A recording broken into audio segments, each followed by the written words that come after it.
Hello guys, welcome to my channel. This is Raghav here और आप देख रहे हैं राघव के रिव्यूज़।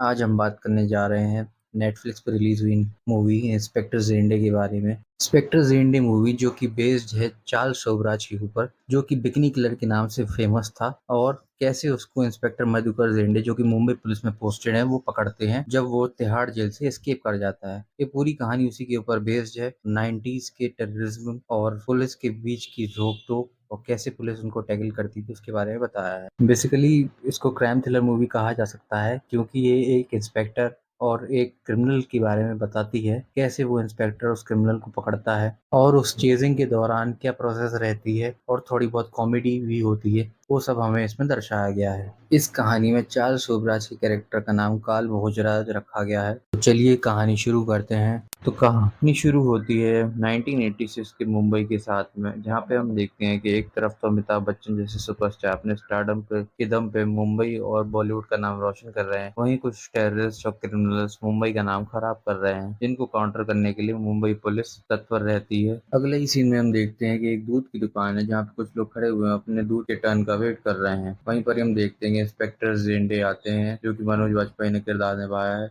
और एक बूढ़े से बात कर रहे होते हैं। उसके रेडियो पर एक अनाउंसमेंट होती है कि काल भोजराज तिहाड़ जेल से भाग गया है। ये सुनकर इंस्पेक्टर जेंडे वापस अपने घर की तरफ लौटते हैं और अपनी वर्दी को पहनकर पुलिस स्टेशन की तरफ निकल जाते हैं। ये देखकर उनकी पत्नी, जो कैरेक्टर निभाया है गिरिजा ओक जी ने, वो पूछती हैं कि आप कहाँ जा रहे हैं, अभी तो 7 भी नहीं बजे। इस पर इंस्पेक्टर जेंडे कहते हैं कि देश की नाक कट गई है और मुझे जाना है, और वो अपने ऑफिस की तरफ निकल जाते हैं। अगले सीन में हम देखते हैं कि तिहाड़ जेल में बताया गया है कि 15 घंटे पहले कैसे काल भोजराज अपने जन्मदिन के नाम पे खीर बनाकर और अपने साथियों के साथ वो खीर पूरे स्टाफ और कैदियों को खिलाकर कैसे जेल से फरार हो गया। डेविड जोन्स, ललित खटाना, रतन तोमर और सुभाष त्यागी अपने इन्हीं 4 साथियों के साथ ही काल भोजराज जेल से भाग जाता है, और उसको जेल के बाहर लेने एक लाल कलर की मर्सिडीज गाड़ी आती है, जिसके अंदर एक लड़की बैठी हुई होती है। उस गाड़ी में वो 5 लोग बैठ जाते हैं और फिर जेल से फरार हो जाते हैं। के बाद हम ये देखते हैं कि इंस्पेक्टर जेंडे अपने पुलिस स्टेशन पहुंच चुके हैं, और वहां पे उनका असिस्टेंट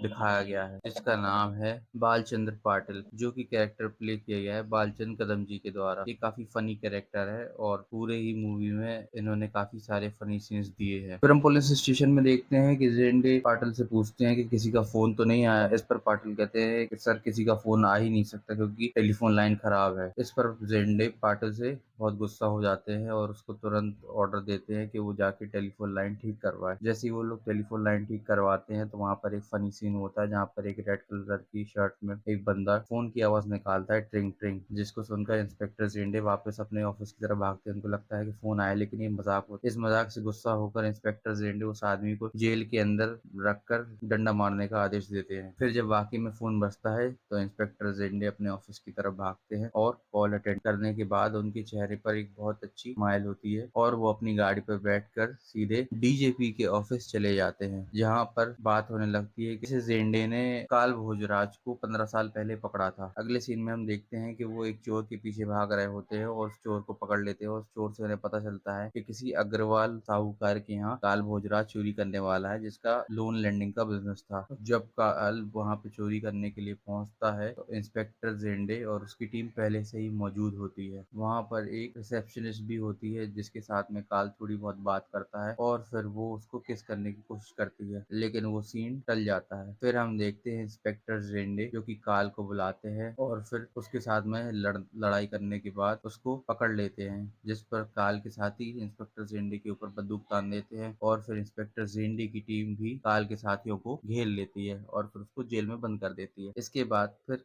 इंस्पेक्टर जेंडे काल के बारे में डिटेल में डीजीपी को बताते हैं, काल की मॉडस ऑपरेंडी क्या है, वो कैसे क्राइम करता है। अगले ही सीन में हम देखते हैं कि काल एक होटल में बैठा हुआ है, जहाँ पे एक लड़की उसको मिलती है, और वो लोग रूम में जाकर इंटीमेट हो जाते हैं। जैसे ही वो लड़की पूछती है क्या तुम्हारा नाम काल है, तो वो कहता है हाँ, मेरा नाम काल है, और फिर वो उस लड़की को ले जाकर सुनसान इलाके में पेट्रोल डालकर उस पर आग लगा देता है, उसको जला के मार देता है, क्योंकि वो लड़की उसकी सच्चाई जान गई थी। ये सीन हमें बताता है कि काल कितना बड़ा क्रिमिनल है। अगले सीन में हम देखते हैं कि डीजीपी चंद्रकांत पुरंधारे, जो कि कैरेक्टर प्ले किया गया है सचिन केतकर जी के द्वारा, वो काल को पकड़ने का मिशन इंस्पेक्टर जेंडे को देते हैं। तो इंस्पेक्टर जेंडे कहते हैं कि सर, अगर काल सरपेंट यानी सांप है तो मैं मोंगूस हूँ यानी नेवला। वो मोंगूस जो कि 2 पैरों पे चलता है और बिना पूंछ वाला है, मैं उसको जरूर पकड़ लूंगा पिछली बार की तरह। इसी आश्वासन के साथ वो वहां से निकल जाते हैं। अगले सीन में हम देखते हैं कि वो बॉडी पुलिस को मिल गई है उस लड़की की, और वो उसको लावारिस घोषित करके केस क्लोज कर देते हैं। काल अपने साथियों से कहता है कि अब से हम 5 स्टार होटल्स में रूम नहीं लेंगे। इंस्पेक्टर जेंडे अपने इन्फॉर्मर्स के साथ में और कई लोकल्स के साथ में काल भोजराज के बारे में इंफॉर्मेशन गैदर करने लगते हैं। इस मामले में वो कई लोगों से बात करते हैं। फिर देखते हैं उनके घर का सीन, जहाँ पे वो अपनी वाइफ और फैमिली के साथ बैठ के खाना खा रहे हैं। वहाँ पे बात चल रही होती है क्यों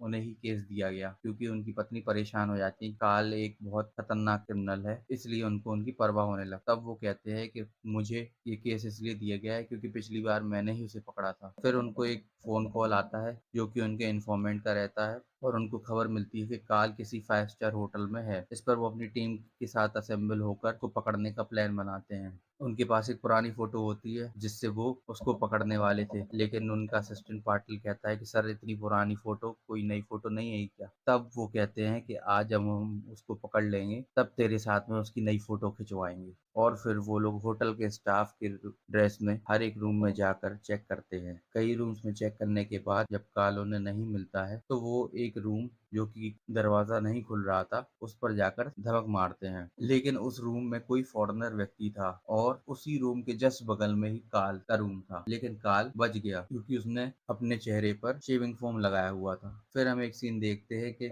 जहाँ पे एक दरवाजे के एक तरफ काल है, दूसरी तरफ इंस्पेक्टर जेंडे। ये बहुत ही आइकॉनिक सीन था। इसके बाद हम देखते हैं होम मिनिस्टर ने मुंबई पुलिस के इस ऑपरेशन की वजह से डीजीपी पुरंदारे को बहुत फटकार लगाई। अगले सीन में हम देखते हैं कि एयरपोर्ट का सीन दिखाया गया है, जहाँ पे इंस्पेक्टर जेंडे मिलते हैं अपने नए को असिस्टेंट जेकब। इंस्पेक्टर जेंडे को असिस्ट करने वाले हैं, और हम देखते हैं कि एक पोस्टर पर जिसपे काल भोजराज की फोटो है उस पर लिखा है I love you Bombay police, और काल भोजराज के साइन है जो कि खुद काल ने किए थे जब वो एयरपोर्ट से भागने की कोशिश कर रहा था, लेकिन पुलिस की चेकिंग की वजह से वो भाग नहीं पाया। इसके बाद अगला सीन हम देखते हैं कि जेंडे और जेकब जेंडे के घर पे खाना खा रहे हैं, और वहीं पर ही वो चार्ल्स की वाइफ शैंडल के बारे में डिस्कस करते हैं। और फिर इंस्पेक्टर जेंडे एक जोक मारते हैं जिसपे जेकब नहीं हंसते हैं, तो वो पूछते हैं कि जेकब, तुम्हें हंसी नहीं आती है? तो वो कहता है कि मैं हंस रहा हूँ। इस हंसी के ऊपर काफी सारे सीन्स बने हुए हैं जिसपे हम देखते हैं कि काफी सारे जोक्स मारे गए हैं, लेकिन जेकब नहीं हंसता है। वो हम आगे देखेंगे। आगे के सीन में पता चलता है कि वीटी रेलवे स्टेशन पर एक और पुलिस ऑफिसर रतन तोमर को अरेस्ट कर लेते हैं, जो कि अपने आप को अजय अग्रवाल बता रहा था और वो गोरखपुर की ट्रेन पकड़ने वाला था, लेकिन पुलिस को उस पर शक हुआ और उन्होंने उसे अरेस्ट कर लिया। इसके बाद इंस्पेक्टर जेंडे रतन तोमर को इन्वेस्टिगेट करते हैं, जिस पर वो फिर से अपना नाम अजय अग्रवाल बताता है, और थोड़ी नोकझोंक के बाद फिर वो उसके लिए सांडे का तेल मंगाते हैं और उसके पैरों की मालिश करनी शुरू कर देते हैं। फिर वो उससे बात करते हैं कि उसका फेवरेट गेम कौन सा है, तो वो बताता है कि हॉकी। वो हॉकी स्टिक मंगाते हैं और कहते हैं आओ एक गेम हो जाए। तब वो फिर बता देता है कि काल भोजराज कहाँ भाग गया है, पनवेल भाग गया है। फिर अगले सीन में हम देखते हैं होटल पंचरत्न जो कि पनवेल में है। वहां पर इंस्पेक्टर जेंडे, जेकब और पाटिल रिसेप्शनिस्ट से जाकर पूछते हैं काल भोजराज के बारे में। तब उन्हें पता चलता है कि काल तो इसी होटल में रूम लिए था, लेकिन वो चेकआउट करके चला गया, और उसका एक साथी जो कि ट्रेन के लिए सुबह सुबह ही निकला था वो वहीं पर ही वापस लौट के आता है। तब फिर रिसेप्शनिस्ट जेंडे को इशारा करता है कि यही वो आदमी है जो कि 302 कमरे में रुका हुआ था, जो कि काल ने लिया था। तब जेंडे पाटिल को इशारा करते हैं कि इसको पकड़ो, लेकिन पाटिल कहता है क्या कहना चाहते हो साहेब। तब फिर उस आदमी को भी शक हो जाता है कि ये पुलिस वाला है। फिर उनके बीच एक फनी सीन होता है जिसमें अंत में जेंडे को पकड़ लेते हैं, और फिर अगले ही सीन उसको ले जाकर इन्वेस्टिगेट करते हैं। उसको एक पेड़ से बांध देते हैं एक बीच रेगिस्तान में, और फिर उस मैसेज को डिकोड करते हैं जो कि उसको पर्ची पे मिला था। तब फिर वो उसको डरा धमका कर उससे पूछते हैं और उससे कहते हैं कि इसको मारेंगे नहीं, ये जो पेड़ के ऊपर मधुमक्खी का छत्ता लगा हुआ है इस छत्ते में पत्थर मारेंगे और फिर ये सारी मधुमक्खियां उड़ के इसको काट लेंगी और हम लोग यहाँ से चले जाएंगे। तब फिर डर के मारे वो काल के बारे में बताता है कि काल ने एक बाइक खरीदी थी और वो बाइक गोवा लेके जा रहा है। फिर थोड़ी देर बाद जब दोबारा पूछने पर वो काल की बाइक का नंबर भी बता देता है, और फिर सब लोग वहाँ से गोवा के लिए निकल जाते हैं। और अगले ही सीन में हम देखते हैं बाइक नंबर GRD 5460, जो कि उसने बताया था, जिसपे काल बैठ के गोवा में घूम रहा है। फिर हम काल के और दो साथियों को देखते हैं जो कि एक शिप को देख रहे हैं, और काल अपना प्लान डिस्कस करता है कि वो इस शिप में बैठकर ही इंडिया से एस्केप कर चला जाएगा। फिर हम देखते हैं कि काल और उसके दो साथी बैठ के डिनर कर रहे थे,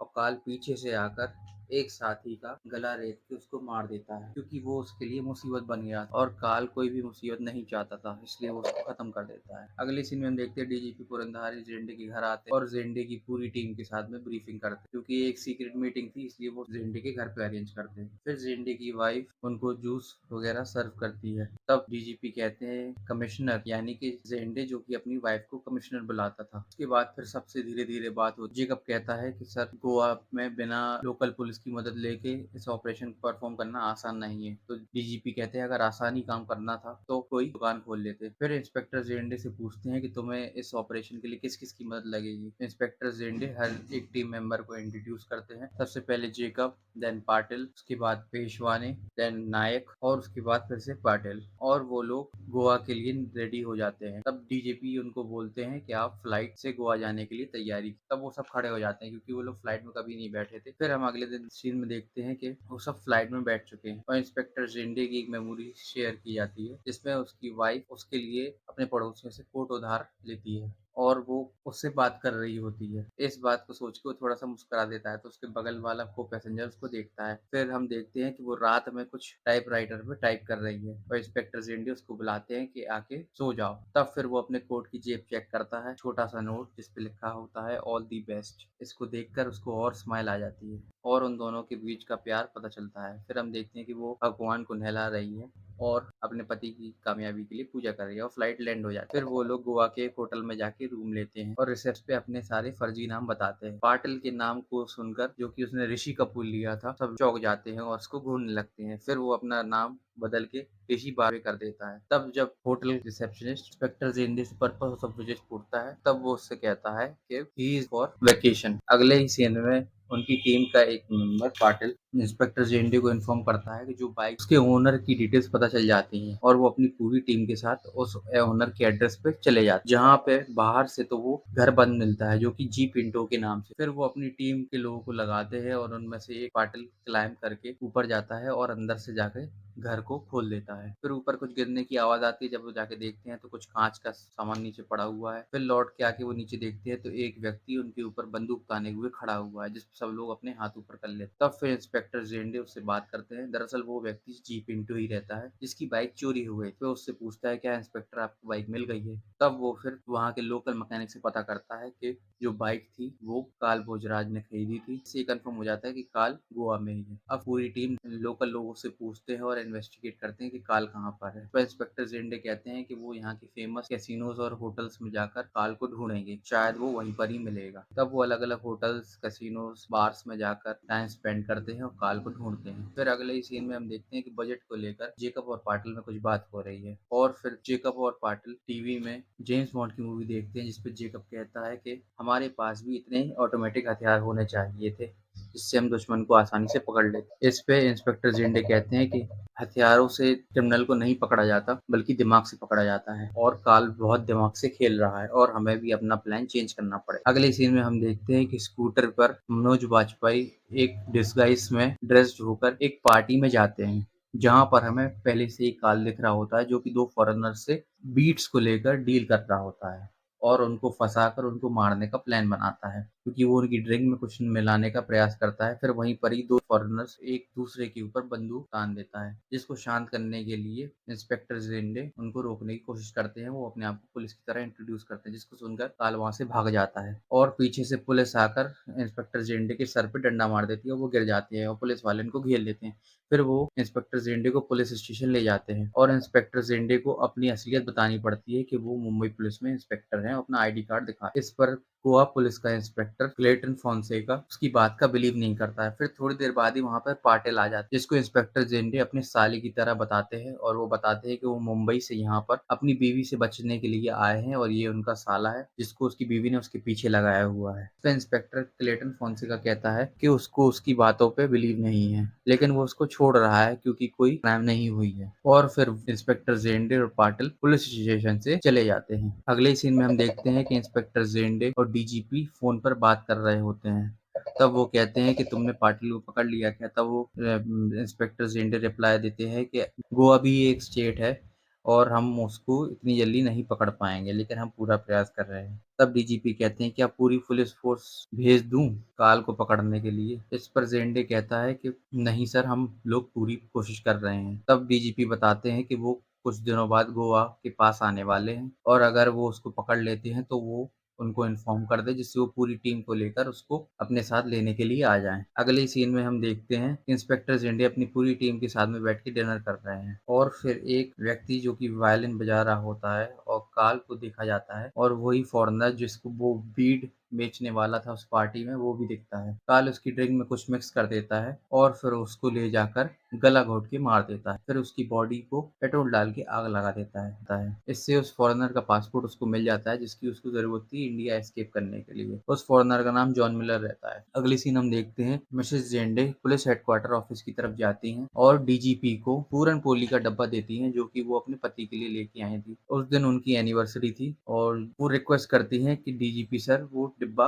उनके पति इंस्पेक्टर जेंडे तक पहुंचा। इस पर वो कहते हैं कि एक पूरन पोली इसमें से भी वो लेंगे। तब वो उनको कहती हैं कि आप इसमें से मत लीजिएगा, मैं आपके लिए स्पेशली एक अलग से डब्बा लेके आई हूँ, और वो दोनों डब्बे देकर चली जाती हैं। अगले सीन हम देखते हैं इंस्पेक्टर जेंडे और उनकी टीम डिस्कस करते हैं कि हम काल को कैसे पकड़ेंगे। तब फिर वो लोग पर्ची निकालते हैं और गोवा के आसपास के लोकल आइलैंड्स पे कौन कौन जाएगा वो डिसाइड करते हैं। इनमें से एक आइलैंड का नाम था दीवार आइलैंड, जिसपे फेरी के थ्रू जाया जाता है। इस आइलैंड पे जाने के लिए पाटिल को पर्ची मिलती है और वो उस पे जाता है। फिर दीवार आइलैंड का सीन दिखाया जाता है और हम एक फेरी को देखते हैं जिसपे वही सेम बाइक स्पॉट होती है GRD 5460 जो कि काल ने खरीदी हुई थी। और फिर सीन फिर से जेंडे और उसकी टीम की तरफ स्विच हो जाता है, जहाँ पे जेकब जेंडे को बताता है कि एक फॉरेनर को जला के मार दिया गया और उसकी बॉडी फाउंड हुई है। फिर अगले ही सीन हम देखते हैं कि पाटिल लौट के वापस आ गया है जेंडे के पास और फिर वो नरेट करता है कि उसने जेंडे को उस फेरी पे देखा, लेकिन वो उसको पकड़ नहीं पाया क्योंकि वो डर गया था और वो मायूस होकर लौट आया। इस पर जेकब कहते हैं कि तुमने कुछ किया क्यों नहीं, और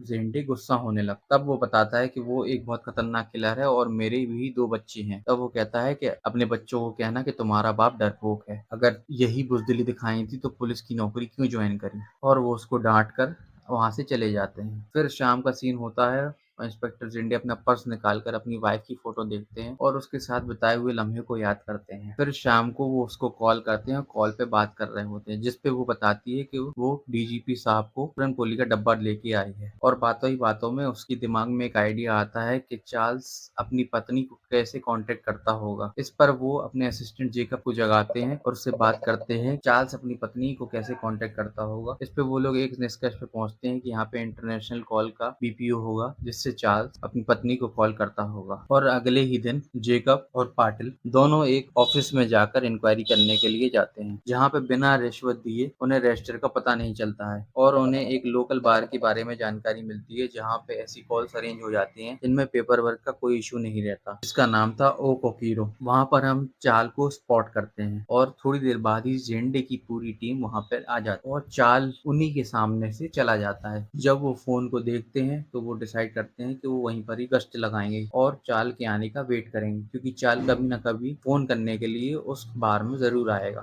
अगले ही सीन में पेशवाने का फ्रेंड उसको स्पॉट करता है और फिर वो दिल्ली से आए हुए एक सीनियर ऑफिसर से उनको मिलाने की बात करता है। इंस्पेक्टर जेंडे उस सीनियर ऑफिसर से जाके मिलते हैं और वो बताते हैं कि वो अनऑफिशियली काल को पकड़ने के लिए। तब वो कहते हैं आप जिस मिशन पर आए हम भी उसी मिशन पर आए हुए हैं और हमको साथ में मिलकर काम करना चाहिए। इस पर वो ऑफिसर जेंडे का मजाक उड़ाता कि 2 दिन काल मुंबई में ही रहा लेकिन आपको पता नहीं चला और आपकी टीम कितनी इनएफिशिएंट है। इस पर जेंडे उसको पलटवार करके कहता है कि सर इनएफिशिएंट तो आपकी भी टीम है, आपको उसका ऑफिशियल बर्थडे पता ही नहीं था। उसने आपसे बर्थडे की परमिशन मांगी, पूरे जेल के स्टाफ और कैदियों के लिए खीर बनाई, उसमें नींद की दवा मिलाई और सबको खिलाकर बेहोश करके फरार हो गया। ऑफिसर जाने ही वाला होता है तभी वो उससे कहता है, ठीक है जो भी आपका नाम है। इस पर जेंडे कहता है, जो भी नाम नहीं, मेरा नाम मधुकर जेंडे है। और फिर वो ऑफिसर वहां से चला जाता है। उस ऑफिसर का असिस्टेंट उससे डिस्कस करता है कि क्या सर यहाँ फोर्स लगा दी जाए। तब वो कहता है कि ये सिर्फ एक ठुल्ला है और इसकी बातों पे विश्वास करने की कोई जरूरत नहीं है। काल यहाँ पे कभी भी नहीं आएगा।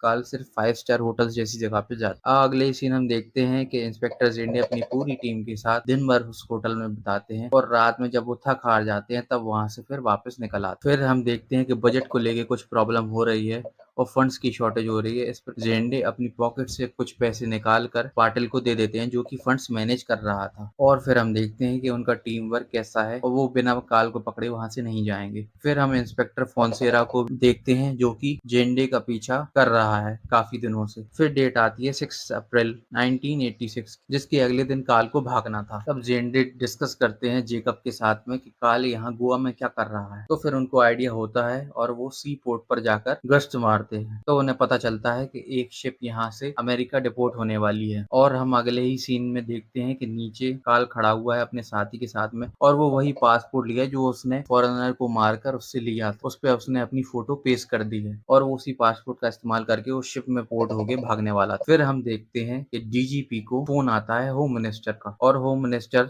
डीजीपी से डिस्कस करते हैं कि तुमने कोई अनऑफिशियल मिशन पे अपने लोगों को भेजा है क्या। इस पर डीजीपी डिनाई कर देते हैं। फिर हम देखते हैं कि गोवा पुलिस का इंस्पेक्टर अपने सीनियर ऑफिसर से बात करता है कि वो पूरी टीम ऐसे ही घूमती रहती है, उनका कोई मकसद नहीं है, दे आर यूजलेस। देन हम देखते हैं कि उसी सेम होटल ओ कोकेरो में काफी सारे अरेंजमेंट होने लगते हैं। तब फिर वहाँ के लोकल नायक उसको बताते हैं कि यहाँ पे शादी होने वाली है। तब वो लोग कहते हैं कि बार में शादी, वेलकम टू गोवा सर, यहाँ ऐसा ही होता है। फिर हम देखते हैं कि वो सब लोग वहीं पर ही काल का वेट करने वाले हैं। पर जेकब उनसे कहता है कि हमको एक बार जाकर पोर्ट पर देखना चाहिए, शायद काल वहां पे हमको मिल जाए। इस पे इंस्पेक्टर जेंडे कहते हैं कि मेरा इंस्टिंक्ट बहुत मजबूत है, तुम सब लोग वहां पे जाओ लेकिन मैं यहीं पर ही वेट करूंगा, वहां पे टीम ज्यादा लगेगी। इस पर जेकब सबको इशारा करता है और जेकब के साथ में सब लोग निकल जाते हैं लेकिन पाटिल वहीं पर ही रुक जाता है और वो लोग गाड़ी में बैठ के जाने ही वाले होते हैं लेकिन उनकी गाड़ी स्टार्ट नहीं होती है। फिर अगले ही सीन में हम देखते हैं इंस्पेक्टर जेंडे स्पॉट करते हैं काल भोजराज जो कि वहां पे आया हुआ है अपने साथी के साथ में। फिर हम देखते हैं कि एक गाना शुरू हो जाता है और वो इंस्पेक्टर जेंडे अपनी ड्रेस एक वेटर के रूप में चेंज कर लेते हैं और उन दोनों को जाके एक ड्रिंक सर्व करते हैं। इस पे उसका साथी जेंडे का हाथ पकड़ लेता है और कहता है कि उसने ड्रिंक नहीं मंगाई है और फिर वो जेंडे को ड्रिंक वापस ले जाने के लिए बोलता है। इस पर जेंडे उसको उठाता है और टेबल पर पटक देता है और उन दोनों के बीच में लड़ाई होनी शुरू हो जाती है। फिर इंस्पेक्टर जेंडे काल को पकड़ते हैं और काल के साथ में हाथापाई करने लगते हैं। इस पर जो साथी जो भाग गया था उसको पाटिल देख लेता है और एक बाल्टी अपने सर पे रख के उसकी तरफ भागता है जो कि उसको लगती है और वो बुरी तरीके से जमीन पर गिर जाता है। फिर इंस्पेक्टर जेंडे काल भोजराज को पकड़ लेता है और फिर बकाया की पूरी टीम गाड़ी से निकलकर वापस आ जाती है और फिर वो सब उसको दबोच लेते हैं। फिर पाटिल कहता है कि मैंने भी देखो सर इसको पकड़ लिया और उन दोनों की पकड़ने की खबर इंस्पेक्टर जेंडे डीजीपी को दे देते हैं जिससे उनके चेहरे पर भी स्माइल आ जाती है। अब जब उनकी गाड़ी खराब हो गई थी तो उनको एक गाड़ी की रिक्वायरमेंट थी जिससे वो वापस मुंबई जा सकते। तो फिर जो वहां पे कपल था जिसकी शादी थी वो उससे रिक्वेस्ट करते हैं कि उसको काल के साथ में एक फोटो चाहिए और फिर वो फोटो होने के बाद इंस्पेक्टर जेंडे उनसे कहते हैं कि उनको भी एक डिमांड पूरी करनी पड़ेगी। तब फिर वो इन रिटर्न में एक गाड़ी उनसे ले लेते हैं और उसी गाड़ी में बिठाकर काल को अपने साथ में ले जाते हैं। फिर अगले सीन हम देखते हैं कि नायक और पेशवा ने काल के साथी को इंस्पेक्टर फोंसेरा को गोवा पुलिस स्टेशन में हैंड ओवर करते हैं और फिर बताते हैं कि ये काल का साथी है और काल गोवा में है। तब फिर इंस्पेक्टर फोंसेरा को फोन आता है उसके सीनियर का और वो कहते हैं कि मुंबई पुलिस की टीम को जाके रोको और वो बॉर्डर क्रॉस नहीं करने चाहिए, काल को हम ही पकड़ेंगे और ये गोवा पुलिस का मिशन कहलाएगा। फिर हम देखते हैं कि इंस्पेक्टर जेंडे और उसकी टीम उसी गाड़ी में बैठकर काल को लेके जाते हैं। काल उनसे रिक्वेस्ट करता है कि उसको बाथरूम करनी है और मना करने पर वो गाड़ी में ही करने की जिद करता है। इस पर वो गाड़ी रोकते हैं और उसको यूरिनेट करवाते हैं जिसपे वो भागने का प्रयास करता है और काल को एक ट्रक के नीचे आने से बचा लेते हैं। फिर उसको गाड़ी में धकेल देते हैं और उससे कहते हैं कि तेरे ऊपर बैठकर मुंबई तक जाऊंगा।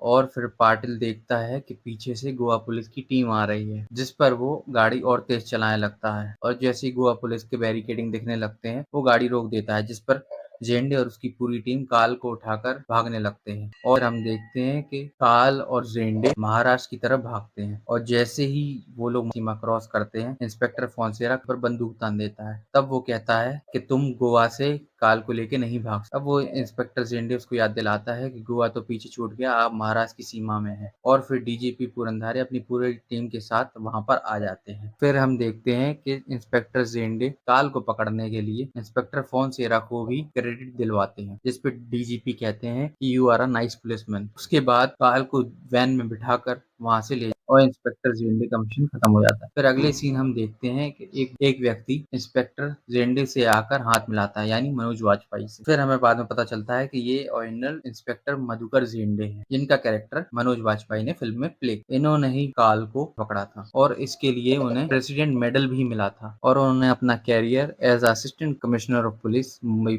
1996 में खत्म किया था। इंस्पेक्टर जेंडे अपने घर आ जाते हैं और वो अपनी वाइफ को देखकर स्माइल करते हैं। उनकी वाइफ भी उनको देखकर बहुत खुश होती है और वो घर के सारे पर्दे और गेट बंद कर देते और उनको जी भर के गले लगाते और उनके बीच में एक रोमांटिक सीन देखने को मिलता है। फिर वो इंस्पेक्टर जेंडे को दूध की बोतली दे देते हैं और वो फिर से उसी दुकान पे जाते हैं जिससे शुरुआत। फिर से हम वही रेडियो देखते हैं जिसमें अनाउंसमेंट होती है कि काल भोजराज को पकड़ लिया गया है। तब फिर सब लोग दूध की बाटली उठाकर जेंडे के सम्मान में खुश होते हैं। ये सब देखकर इंस्पेक्टर जेंडे भी बहुत खुश होते हैं और कहानी हो जाती है खत्म। कैसी लगी ये वीडियो आपको कमेंट करके जरूर बताएं। लाइक कीजिए इस वीडियो को, शेयर कीजिए अपने फ्रेंड्स एंड फैमिली के साथ और सब्सक्राइब कीजिए मेरे यूट्यूब चैनल को। Also this is my first video, so please give your feedback in comment section. आपको ये वीडियो कैसी लगी, कैसा लगा मेरा एक्सप्लेनेशन, ज़रूर बताएं। जो भी कमियां होंगी मैं उसको दूर करूंगा और आगे बेहतर से बेहतर वीडियो बना के आपको एक्सप्लेन करूंगा। Thank you all, this is Raghav signing out.